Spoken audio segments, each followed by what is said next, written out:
Bonjour tout le monde, ça me fait plaisir d'être là avec vous aujourd'hui pour ce midi-conférence. Je commence par me présenter. Jérémy Baudin, je suis professeur régulier au module des sciences infirmières à l'Université du Québec à Chicoutimi.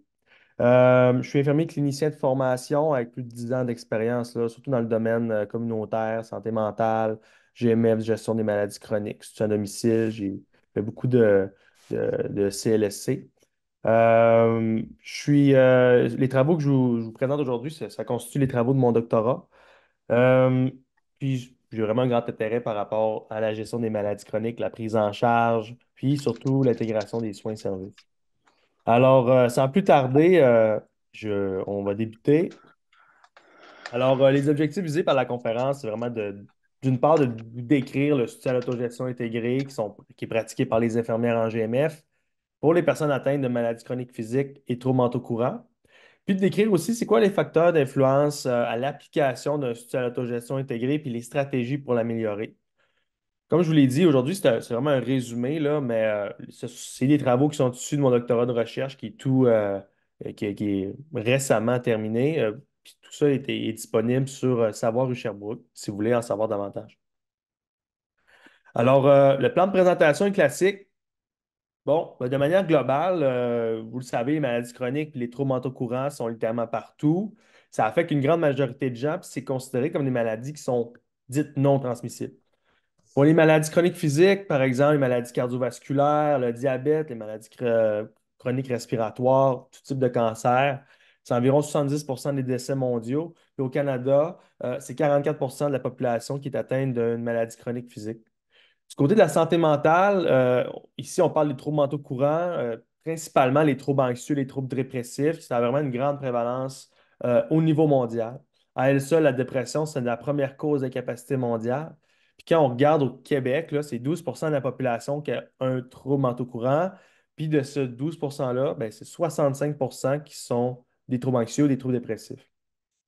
Puis entre les maladies chroniques et les troubles mentaux courants, ben, il existe vraiment une association bidirectionnelle. Fait que ce qui veut dire que les maladies chroniques et les troubles mentaux courants, ils se partagent des déterminants de la santé qui sont similaires, fait que génétiques, biologiques, comportementales et sociales. Puis ça s'influence l'une et l'autre. Puis ça engendre plusieurs effets négatifs, bien entendu. Ce qui veut dire aussi que pour plusieurs raisons, avoir une maladie chronique physique va augmenter les risques d'avoir une problématique de santé mentale et vice-versa. Bien entendu, bon, la personne dans tout ça, peu importe la maladie chronique, va avoir un rôle essentiel à jouer. Ça, on appelle ça de l'autogestion. C'est sa capacité à gérer sa maladie au quotidien, sa santé.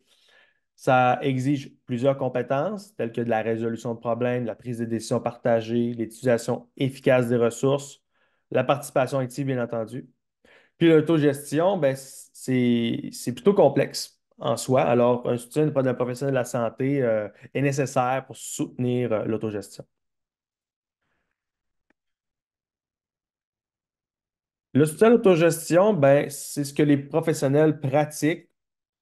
Ici, on le définit comme l'aide apportée aux personnes atteintes de maladies chroniques pour leur permettre de gérer leur santé au quotidien.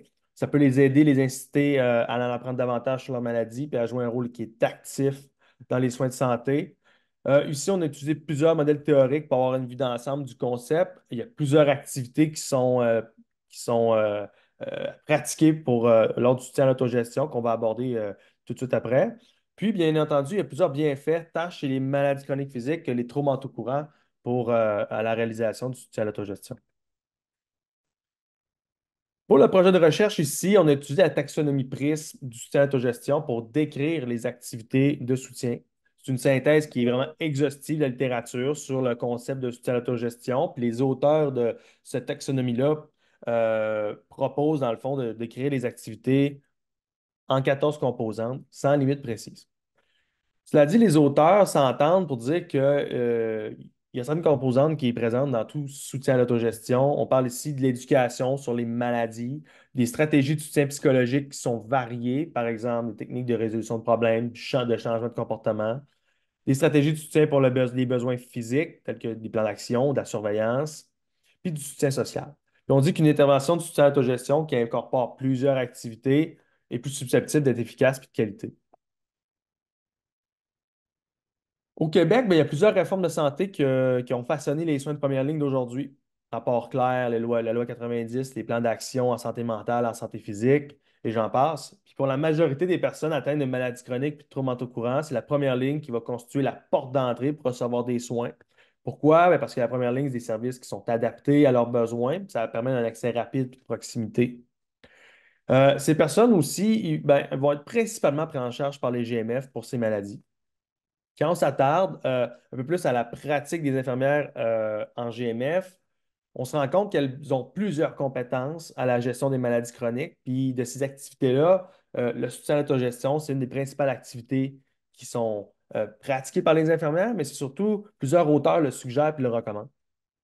Toutefois, on se rend compte que la pratique est plutôt en silo, en contexte de maladies spécifiques, puis c'est compartimenté et porté davantage sur les maladies chroniques physiques.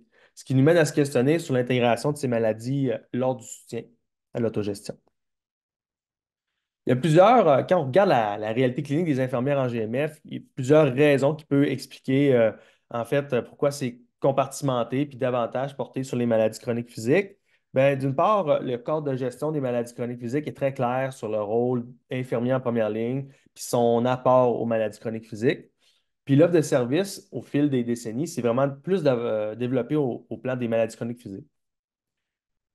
Du côté des troubles mentaux courants, on voit que la pratique infirmière, c'est moins développé. D'une part, les compétences et les connaissances en santé mentale sont variables chez les infirmières, tout dépendant de leur intérêt, leur formation, leur expérience de travail. Euh, Puis, les plans d'action en santé mentale dans les dernières décennies visaient moins le développement en GMF, et ça jusqu'à tout récemment. Alors, les initiatives récentes autour de 2020 tendent à développer le soutien en première ligne en GMF, mais c'est encore en phase d'implantation. La clientèle aussi, avec maladies chroniques et troubles mentaux courants, ben, elle est grandissante en première ligne, en GMF. Puis, il y a une étude qui a été réalisée au Québec sur les difficultés qui soulèvent les difficultés rencontrées par les personnes atteintes de ces maladies. Puis, on voit que vraiment, il y a une priorisation qui est donnée à la gestion des maladies chroniques physiques en GMF. Puis là, il y a une fragmentation des soins, un accès limité aux soins de services en santé mentale qui est vécu par cette clientèle. Une des solutions pour contrer la fragmentation des soins, c'est l'intégration des soins-services. Puis ici, pour mieux prendre en charge ces personnes-là, on va parler d'intégration clinique du soutien à l'autogestion. Puis, on a utilisé, en fait, qui est recommandé par l'OMS, puis plusieurs lignes directrices des maladies chroniques. Ici, on définit l'intégration clinique à l'aide du modèle conceptuel de Valentine d'intégration des soins en première ligne. Alors, l'intégration clinique devrait être, d'une part, une approche focalisée sur la personne, avec une perspective biopsychosociale, des soins basés sur les préférences, les besoins, puis les valeurs. Tout ça avec une co-création du processus de soins, des responsabilités partagées, puis une personne qui coordonne ses propres soins. Il y a plusieurs bénéfices au soutien à l'autogestion qui ont été soulevés, tels qu'avoir une perspective globale, une amélioration de l'autogestion, un meilleur soutien des besoins complexes, puis une diminution de la fragmentation des soins en bout de ligne. Ce qui nous mène à parler du problème, ben, comme on l'a constaté, il y a de plus en plus de personnes atteintes de maladies chroniques et de troubles mentaux courants en première ligne qui nécessitent une prise en charge. Un soutien à l'autogestion intégré permettrait d'améliorer la prise en charge de cette clientèle, mais l'intégration clinique du soutien à l'autogestion pour ces maladies, ce n'est pas une pratique qui est appliquée par l'ensemble des infirmières en GMF. Puis les guides de pratique clinique qui encadrent les activités des infirmières n'abordent pas concrètement comment on intègre le soutien à l'autogestion pour ces maladies dans leur pratique. D'accord. Pour répondre à deux questions de recherche, alors savoir d'une part quelles sont les interventions de soutien à l'autogestion intégrées et non intégrées pour les personnes atteintes simultanément de maladies chroniques et troubles mentaux courants par les infirmières en première ligne, et quelles sont les caractéristiques des interventions de soutien à l'autogestion intégrées et non intégrées. Ben, on a réalisé un examen de la portée qui a été publié d'ailleurs en 2022. Si vous voulez avoir accès à vraiment plus de détails par rapport à cette recension, je vous invite à aller chercher l'article qui est disponible en open access pour tous. Toutefois, je vais vraiment m'attarder aux résultats de la recherche du projet de doctorat. Fait que je vous épargne tout le processus de recension puis le détail d'ici, mais au total, il y a eu 30 articles qui ont été inclus dans la recension et qui ont été analysés. Si je fais vraiment une synthèse ici des résultats de l'examen de la portée, ça nous a permis de constater qu'au niveau du soutien à l'autogestion intégrée, l'importance de la relation, il y avait vraiment de l'importance de la relation infirmière-personne dans les interventions de soutien à l'autogestion intégrée qui mettaient de l'emphase sur un soutien qui est personnalisé, des soins centrés sur la personne, ses besoins, puis toujours dans le but de stimuler son engagement. Ensuite, ben, il y a eu l'utilisation de plusieurs stratégies de soutien autogestion qui permettaient de personnaliser le soutien en proposant un éventail de choix, puis de mieux répondre en fait à la réalité de la personne.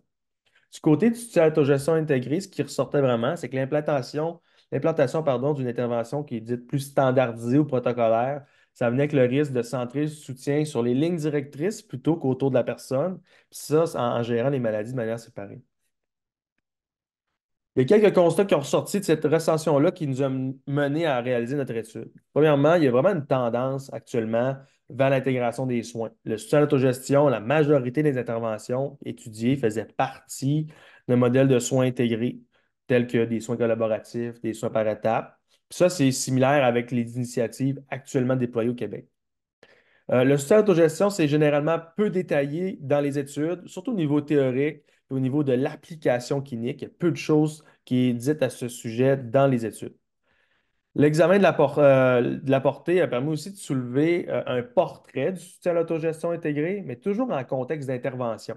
Alors, il n'y avait pas de. C'était moins en contexte de pratique naturelle. Il n'y avait aucune étude qui parlait de ça. Il y a quelques recommandations avec des auteurs qui ont été faits. Toutefois, il y a peu d'informations sur les facteurs d'influence, aucune donnée sur les stratégies d'amélioration en contexte québécois. Puis, il y a peu d'études qualitatives qui ont été recensées. Seulement 5 étaient qualitatives sur 30. Puis, il n'y avait aucune étude qui explorait l'expérience des infirmières quant au soutien à l'autogestion puis son intégration clinique. Alors, ce qui nous mène à parler du but de la recherche, puis de ce que je vais vous présenter aujourd'hui, les résultats. Le but de la recherche ici du doctorat, c'était de mieux comprendre l'expérience des infirmières et infirmiers en GMF quant au soutien à l'autogestion intégré pour les personnes atteintes de maladies chroniques et troubles mentaux courants. Il y a 4 questions de recherche qui ont guidé vraiment l'analyse, puis la collecte de données. D'une part, comment les infirmières intègrent-elles au niveau clinique le soutien à l'autogestion? Quelles sont les activités de soutien à l'autogestion qui sont pratiquées par les infirmières auprès de cette clientèle? Quels sont les facteurs d'influence du soutien à l'autogestion intégré, toujours du point de vue des infirmières? Puis c'est quoi les stratégies pour améliorer l'intégration clinique du soutien à l'autogestion? Je vais prendre une gorgée d'eau avant de passer aux prochaines étapes. Ce qui nous mène à la méthodologie pour répondre à ces questions-là. Alors, on a utilisé une recherche qualitative, descriptive, interprétative de Thorne qui est vraiment une approche idéale pour aborder des questions d'ordre clinique avec des retombées qui sont vraiment utiles pour la pratique. Elle a vraiment une souplesse au niveau des méthodes qu'on peut utiliser. Elle a une approche assez pragmatique. Pardon. L'échantillon, la population ciblée ici, c'était vraiment toutes les infirmières en GMF du Québec. Quand on regarde les années dans lesquelles l'étude a été menée en 2022, il y a le dernier recensement de l'OIQ a montré qu'il y avait 2887 infirmières, toutes cliniques confondues au Québec. Alors, c'était notre population qui était visée. Au niveau des stratégies d'échantillonnage, on est allé par choix raisonné, à partir des critères d'inclusion, puis par boule de neige, au niveau par le biais des personnes déjà sollicitées ou recrutées. Les critères d'inclusion pour les infirmières, c'est d'avoir pratiqué depuis au moins un an en GMF, d'avoir un suivi qui est actif ou antérieur avec des personnes ayant des maladies chroniques et traumato-courants et parler français. La taille d'échantillon visée ici était entre 20 et 30 infirmières. C'est-à-dire, recrutement est vraiment s'est arrêté en fonction de l'analyse puis de l'atteinte d'une description jugée assez riche du phénomène puis une redondance dans les données collectées. Puis ça s'est produit autour de 20 entrevues. Les stratégies de recrutement qui ont été utilisées, essentiellement, il y en a eu 3. Il faut se rappeler quand la période de recrutement était entre janvier 2022 et novembre 2022, on était en pleine pandémie à ce moment-là. Alors, au départ, on voulait passer que par les CIUS et les CIS, mais là, il y avait vraiment une grande difficulté à recruter. Il y a plusieurs défis. Alors, on a réussi à recruter quand même 2 sites, soit le Saguenay-Lac-Saint-Jean et l'Estrie. Puis là, le recrutement s'est fait par le biais de la gestionnaire. Mais on a aussi usé de 2 autres méthodes, soit une liste nominative de l'Ordre des infirmières et infirmiers du Québec, Puis il y a une communauté virtuelle de pratique des infirmières de GMF du Québec où le recrutement s'est fait par courriel ou par l'administrateur. Mais bref, ça a toujours été des courriels qui ont été envoyés par différents acteurs. Si l'infirmière ou l'infirmier était intéressé, il était invité à compléter le formulaire forme qui incluait le consentement, questionnaire sociodémographique. Puis une fois que c'était complété, ben moi, je recontactais cette personne-là pour m'assurer de la miscibilité puis de planifier l'entrevue. Pour ce qui est de l'analyse puis la collecte de données, c'est faite par entrevue individuelle semi-dirigée en ligne, alors virtuelle. Le guide d'entrevue, lui, était constitué de questions ouvertes et de relances qui étaient développées à partir des résultats de la recension des modèles théoriques. Puis, c'est vraiment une méthode qui a pu être utile pour répondre à nos questions de recherche. Puis, c'était aussi au niveau logistique plus flexible en raison des contraintes d'horaire et puis géographiques, là. Ça a été testé avec deux entrevues avant de débuter l'étude. Puis il y a eu des modifications au cours d'étude pour vraiment mieux cibler certains thèmes. Il y a eu des journaux de bord qui ont été tenus, réflexifs et méthodologiques. L'enregistrement audiovisuel s'est fait à toutes les entrevues, puis j'ai retranscrit intégralement toutes les entrevues. Pour ce qui est de l'analyse de données, je ne rentre pas trop dans le détail, mais je vais quand même. C'est une analyse thématique, inductive, déductive de Miles, Oberman et Saldana, qui est fait en trois étapes de manière itérative. Puis, finalement, le projet a été approuvé par le Comité d'éthique de la recherche du CIUS de l'Estrichu. Ce qui nous mène à parler, en fait, parler des résultats de la recherche.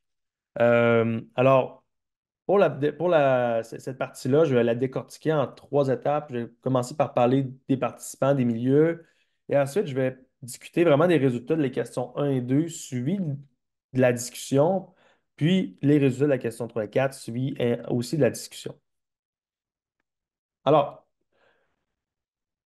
le recrutement a permis de cibler 30 infirmières dont 7 qui ont été exclus par manque d'expérience auprès des troubles mentaux courants, pas de retour ou par manque de temps. Alors, au final, c'est 23 infirmières et infirmiers qui ont été recrutés qui provenaient de 11 régions du Québec. Alors, puis on voit vraiment qu'il y a eu quand même des difficultés liées au recrutement à cause du contexte pandémique. Je pense que je vous apprends rien ici.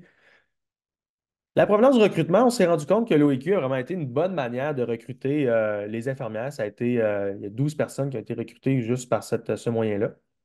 Quand je regarde les données sociodémographiques des infirmières et infirmiers, on se rend compte qu'il y avait 22 femmes et un homme. Il y avait principalement dans la tranche entre 35 et 54 ans. Tout le monde avait un baccalauréat, une personne avait une maîtrise. La moyenne d'années d'expérience en tant qu'infirmière, c'était de 19 ans ici. Puis la moyenne d'expérience en GMF était de 9 ans. Puis le régime de travail était majoritairement à temps complet.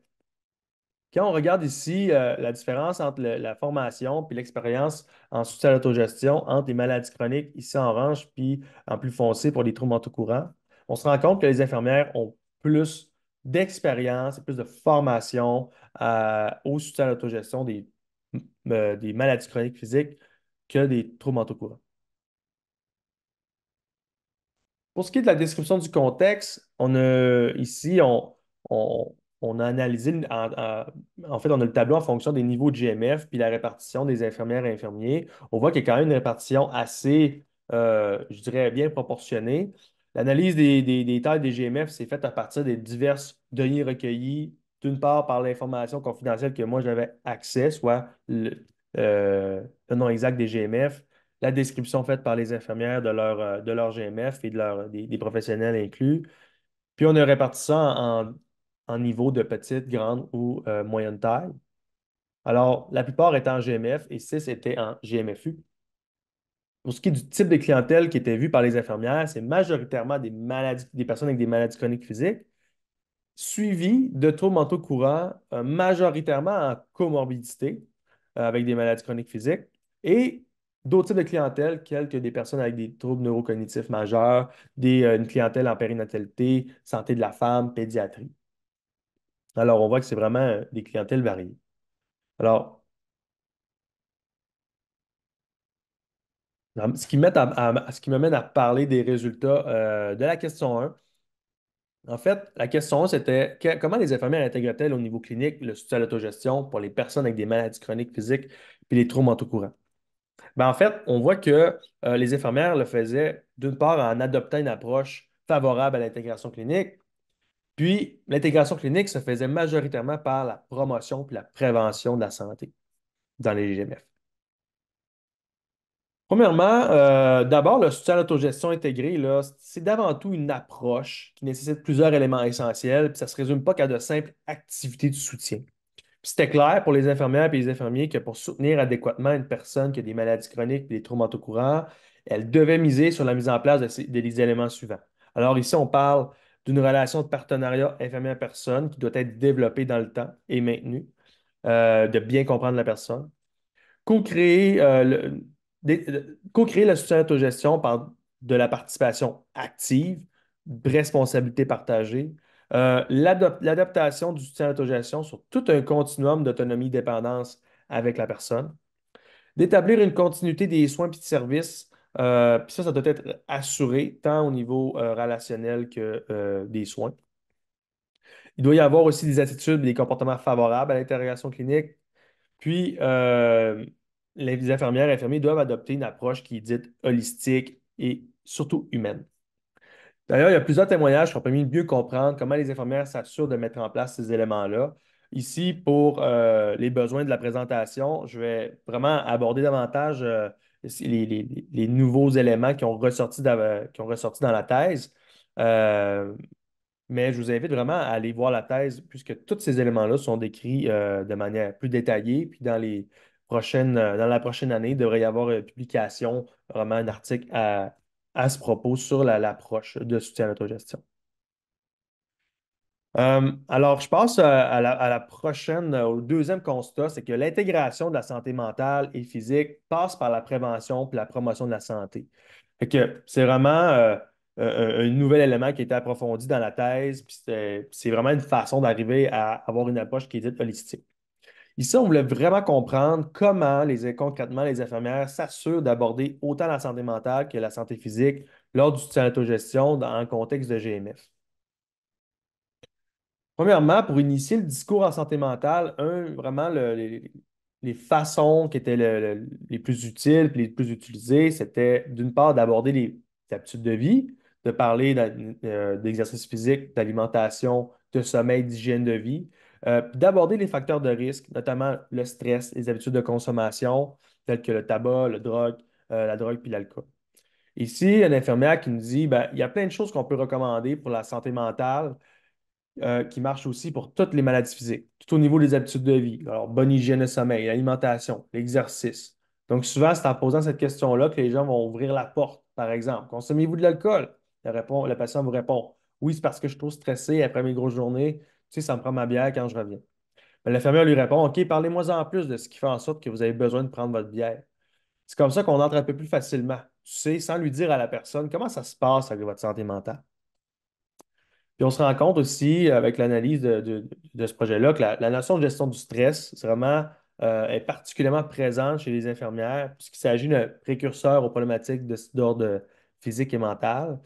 Puis ça constituait pour la plupart ce qui se rapprochait le plus de soutien à l'autogestion de la santé mentale.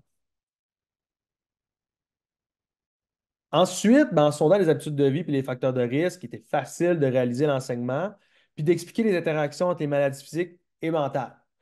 Ici, les infirmières utilisaient souvent l'analogie, la métaphore, la comparaison pour expliquer les interactions entre diverses maladies. Alors ici, il y a une infirmière qui nous dit, quand j'ai des patients diabétiques, je fais un rapprochement avec les fluctuations de glycémie puis son taux de cortisol, par exemple. Ça fait qu'on va marier ça pour leur expliquer que leur problème de santé mentale a un impact aussi sur leur état de santé physique. Comme je dis souvent à mes patients, nous, on essaie d'améliorer le calme que vous avez dans votre esprit, mais ça ne va pas aussi passer par votre corps. Je fais souvent des allusions à la machine. L'exemple un peu typique, ben, si vous n'entretenez pas bien votre machine, elle ne pourra pas faire beaucoup de millage. De plus, ben, l'enseignement sur les interactions entre les maladies, c'est une occasion de parler de stratégies de soutien efficaces, autant pour la santé physique que la santé mentale, comme par exemple la gestion du stress, l'exercice, l'alimentation, de discuter de la médication puis leur interaction. D'expliquer aussi, de conscientiser la personne à s'attarder autant à sa santé mentale que physique. puis de démystifier certaines idées fausses et préconçues sur certaines maladies. Puis vraiment, finalement, cette stratégie-là, c'était vraiment l'une des plus concrètes pour faire le pont entre la santé physique et la santé mentale chez les infirmières. La deuxième question ici de recherche, c'était quelles sont les activités de soutien à l'autogestion pratiquées par les infirmières auprès des personnes en maladie chronique et troubles mentaux courants? Bien entendu, il y a eu plusieurs activités qui ont sorti. On les a ici regroupées en 6 grands groupes là, d'activités.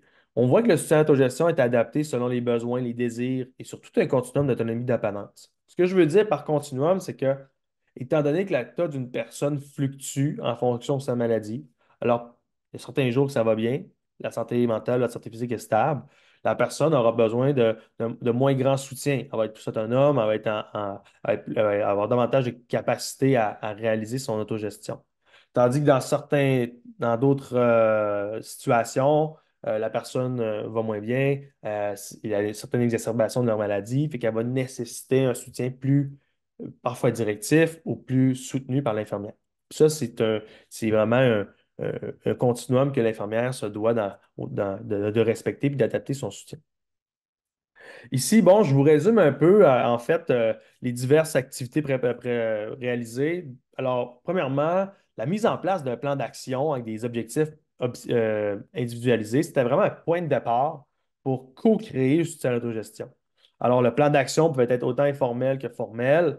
Il y avait des notes au dossier qui étaient faites à ce sujet-là, puis il y avait plusieurs objectifs qui étaient mis, plusieurs objectifs SMART, autant à court terme qu'à long terme. Puis, ça permettait de planifier l'action puis de résoudre certains problèmes. Les sujets abordés, c'était parfois, souvent l'habitude de vie, la médication, la consommation qui faisait partie des objectifs. L'éducation biopsychosociale était partie prenante aussi du soutien à l'autogestion. Elle était majoritairement sur les maladies chroniques physiques, un peu plus superficielle au niveau des troubles mentaux courants. Ça abordait plusieurs sujets, puis utilisait plusieurs outils aussi pour réaliser ça. Ensuite, au niveau des stratégies de soutien, il y a plusieurs choses qui ont sorti. Il y avait vraiment les stratégies de soutien aux compétences d'autogestion. Alors, comment prendre en charge certaines maladies chroniques bien spécifiques, telles que le diabète, l'hypertension, par la prise de tension artérielle, la prise de glycémie, puis aussi au niveau des troubles mentaux courants. Ensuite, il y avait des stratégies de soutien psychologique qui ont été abordées. Alors, plusieurs ont été nommées, autant cognitives, alors tout ce qui est technique de communication verbale et non verbale, la normalisation, le recadrage, la dédramatisation, des stratégies émotionnelles ou expérientielles, telles que de la gestion du stress ou de la gestion émotionnelle, des stratégies comportementales, alors l'entretien motivationnel était souvent nommé, l'utilisation de journal de bord, des stratégies psychoéducatives telles que proposer certaines lectures ou d'écriture. Ensuite, il y avait du soutien aux habitudes de vie et aux facteurs de risque réalisés par les infirmières. Ensuite, du point de vue soutien social, il y avait beaucoup d'éducation en fait sur les ressources disponibles, autant sur les autres professionnels, les organismes communautaires, les diverses applications technologiques pour s'aider, l'utilisation des médias sociaux, des, voyons, les programmes d'aide aux employés. Ensuite, le soutien était, somme toute, de base, puis ça se référait souvent à la gestion de crise ou à soutien très minimal. Mais il y avait beaucoup aussi de liaisons qui étaient faites à des ressources internes, soit travail social ou psychologue ou externe. Ensuite, il y avait aussi du suivi, de la surveillance biopsychosociale, puis du soutien à l'adhérence au nouveau comportement. Alors, somme toute, il y a vraiment plusieurs forces. On voit vraiment que les infirmières ont clairement une majeure puis une force dans la gestion des maladies chroniques physiques, puis adapter vraiment leurs activités. Toutefois, au niveau des lacunes, on voit que les activités pour les troubles mentaux courants spécifiques, alors troubles anxieux, troubles dépressifs, quand on tombe dans quelque chose de bien spécifique, on se rend compte qu'il y a vraiment certaines lacunes au niveau des activités et que c'est moins bien développé. Puis, c'est vraiment l'impression qui régnait lors de l'analyse, c'est que les infirmières ont l'impression que leurs pratiques ne soutiennent pas les troubles mentaux courants au même niveau que les maladies chroniques physiques. Puis, une autre raison qui peut expliquer ça, c'est le rôle vaste et généraliste des infirmières en GMF, ce qui mène souvent à développer, euh, à moins développer les compétences au niveau des troubles mentaux courants.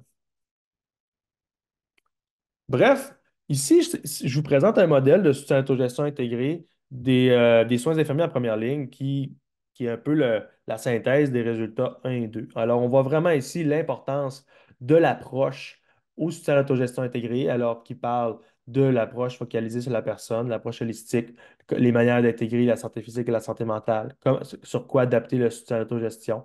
On a le continuum ici, l'autonomie-dépendance de l'infirmière, puis l'interdépendance entre la co-création du processus puis l'approche focalisée.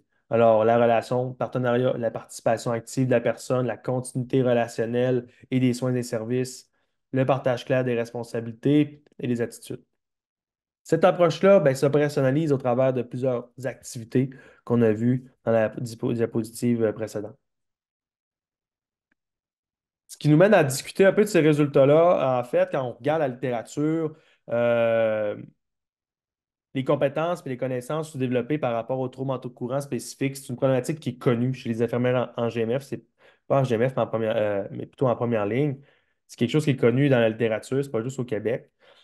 Mais quand on compare cette pratique-là des infirmières avec les lignes directrices actuelles, on se rend compte que le soutien à l'autogestion de ces infirmières comporte plusieurs points positifs, mais pourrait être amélioré, tant par du renforcement des capacités qui va être nécessaire, soit de la formation, de la mise en pratique, surtout du soutien clinique. Mais la littérature nous dit aussi qu'on devrait accorder plus d'importance à l'approche, alors le développement de la relation de partenariat et tout, plutôt qu'aux activités en soi, surtout en contexte de santé mentale.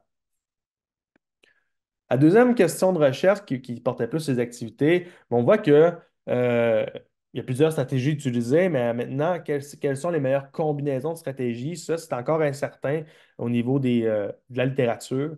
Par contre, ce qu'on sait, c'est que pour le traitement des troubles mentaux courants, les interventions psychosociales de basse intensité sont recommandées. Ça, c'est quoi? C'est de l'activation comportementale, l'auto-observation, l'éducation psychologique, la relaxation, la résolution de problèmes. Puis quand on regarde ça, finalement, c'est beaucoup du soutien à l'autogestion. Les thérapies de changement de comportement, ce sont des compétences qu'on devrait davantage développer. Surtout, bonifier l'offre de formation initiale aux thérapies de changement de comportement, ça serait vraiment une voie là, pour améliorer, d'une part, le soutien à l'autogestion intégrée, mais aussi développer tout ce qui est compétences d'autogestion. Je poursuis avec les résultats de la question 3. Alors, le soutien à l'autogestion a été influencé à tous les niveaux. Alors, ce n'est pas juste quelque chose qui est clinique, puis on voit qu'il y a plusieurs stratégies pour l'améliorer. Alors, je fais un tour rapide parce qu'il y a quand même plusieurs facteurs qui ont été soulevés, bien des choses. Mais au niveau clinique, quand je m'attarde à l'activité en soi de soutien à l'autogestion, puis au niveau de l'infirmière, euh, les infirmières ont soulevé qu'il y avait vraiment un grand manque de formation, qu'il y avait un manque de compétences, puis de connaissances dans le domaine de la santé mentale, puis un manque d'expérience aussi dans ce domaine-là. Un manque de ressources pour ce qui est mise en pratique pour la formation troubles mentaux courants.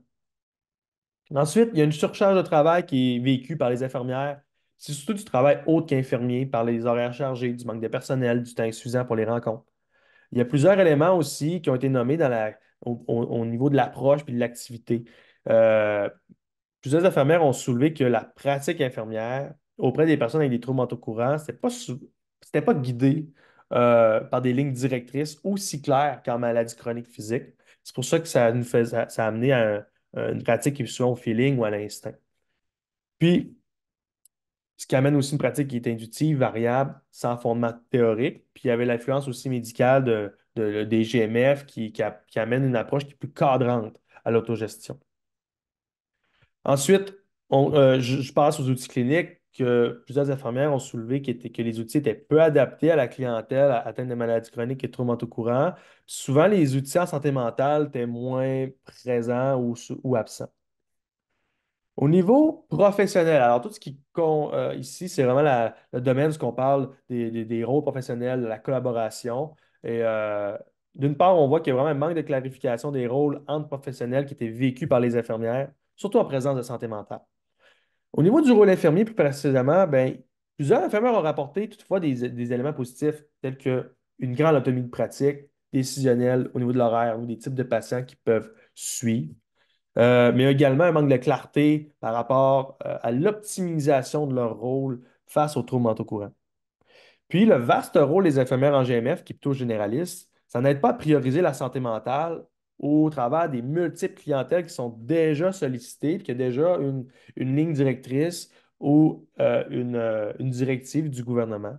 Alors, ça amène souvent une déresponsabilisation face aux troubles mentaux courants, surtout dans des équipes où il y avait plusieurs professionnels. La collaboration interprofessionnelle, c'est toujours quelque chose qui est à double tranchant. Alors, quand c'est présent, ça va bien. C'est aidant, surtout là, la présence de coaching, de soutien qui est très, très aidante. Toutefois, à l'inverse, si c'était absent ou si c'était inefficace, ça pouvait causer du tort. Puis la stabilité des équipes était aussi un facteur. Finalement, la culture du GMF joue un grand rôle de fond sur l'épanouissement de la pratique infirmière dans les domaines. Finalement, ben, quand on regarde la littérature, il y a la compétence, les connaissances, le rôle, la collaboration, la culture, la composition des équipes, ce sont tous des facteurs aussi très influents qu'on doit s'attarder. Il y a des nouveaux facteurs qui ont été soulevés ici dans notre étude, tels qu'il n'y a aucune ligne directrice ni guide de pratique pour l'intégration clinique du soutien à l'autogestion, ni de formation initiale ou continue à ce sujet-là. Maintenant, au niveau des stratégies d'amélioration, ben, qu'est-ce qui doit changer pour améliorer l'intégration clinique pour ces maladies-là? Ben, au niveau clinique, c'était clair que le soutien à l'autogestion intégré doit se développer par la formation initiale et continue. Puis ça, je vous le détaille ici, il y a plusieurs choses qui ont été soulevées par les infirmières, telles que former sur divers sujets rattachés aux troubles mentaux courants, tels que la comorbidité, les stratégies, la physiopathologie, les traitements qui font un lien entre ces diverses maladies-là, les ressources disponibles, les aptitudes à avoir et requises.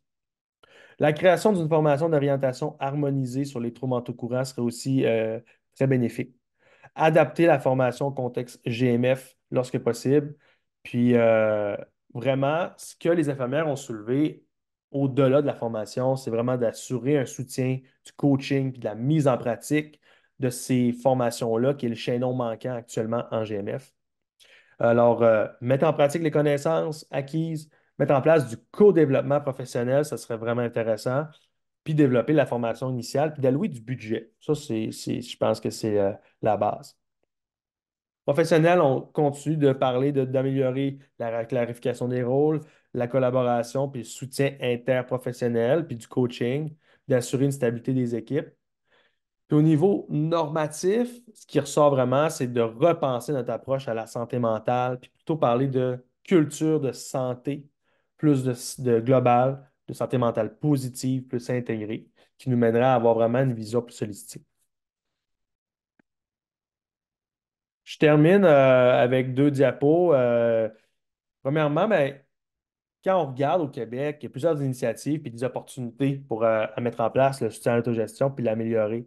D'une part, les plans d'action interministériels en santé mentale 2022-2026, avec l'implantation du programme québécois pour les troubles mentaux, les troubles mentaux, alors le PQPTM, sont vraiment ici des opportunités d'impliquer davantage les infirmières dans la gestion puis la prise en charge des troubles mentaux courants, puis la prise en place d'un soutien à l'autogestion qui est dit intégré. Il faudrait aussi penser à bonifier l'offre de formation pour mieux intégrer cliniquement les maladies chroniques et les troubles mentaux courants. On veut que les infirmières le fassent, mais il faut leur donner cette formation-là puis les opportunités de la mettre en pratique. On pourrait s'inspirer ici de modèles qui existent déjà dans la littérature ou alors des modèles de formation qui se focalisent davantage sur les activités applicables dans divers contextes. Puis aussi, il y a une l'approche comportementale intégrée, alors le Integrated Behavioral Health, qui est une approche plus développée chez nos voisins du Sud, mais qui est une approche qui se veut plus euh, holistique, axée sur le changement de comportement, toujours dans une optique de santé mentale, santé physique. Finalement, ben, développer le coaching clinique puis l'amélioration continue, c'est une des visées, en fait, du programme québécois pour les troubles mentaux. C'est une des visées d'améliorer cet aspect-là, mais vraiment de mettre en place des outils cliniques, de la rétroaction, de la facilitation, de la formation continue. Ça serait vraiment des facteurs gagnants pour améliorer le soutien à l'autogestion des infirmières, surtout pour les troubles mentaux courants. Bien entendu, il y a eu des limites, des forces à l'étude, mais avec le temps qu'on a, j'aimerais plutôt parler, en fait, de discuter puis d'avoir une réflexion sur les pistes de solutions pour le Québec. C'est des aspects qui ont été vraiment détaillés dans ma thèse, dans la discussion. Je vous invite à les lire si ça vous intéresse plus en détail. J'offre des pistes de solutions, des pistes de réflexion ici, mais je développe sur 7 grands thèmes d'amélioration pour le soutien à l'autogestion intégré au Québec. D'une part, d'améliorer les divers savoirs infirmiers pour soutenir les troubles mentaux courants avec une approche intégrée. Puis dans tout ça, je parle autant des savoirs plus sur le savoir-faire, mais aussi tous les aspects éthiques du soutien à l'autogestion qu'on pourrait davantage développer. Mettre en place l'amélioration continue en GMF, comme je l'ai abordé, les audits, la rétroaction, le soutien, le coaching, c'est vraiment quelque chose qui manque actuellement, qui est en train d'être implanté, mais qui est une culture qui se veut, qui devrait être davantage implantée. D'améliorer la collaboration interprofessionnelle avec, oui, avec la personne, puis une pleine occupation du champ d'exercice de toutes les professions pour rassurer vraiment une pleine exercice. L'amélioration puis l'adaptation de certains outils cliniques.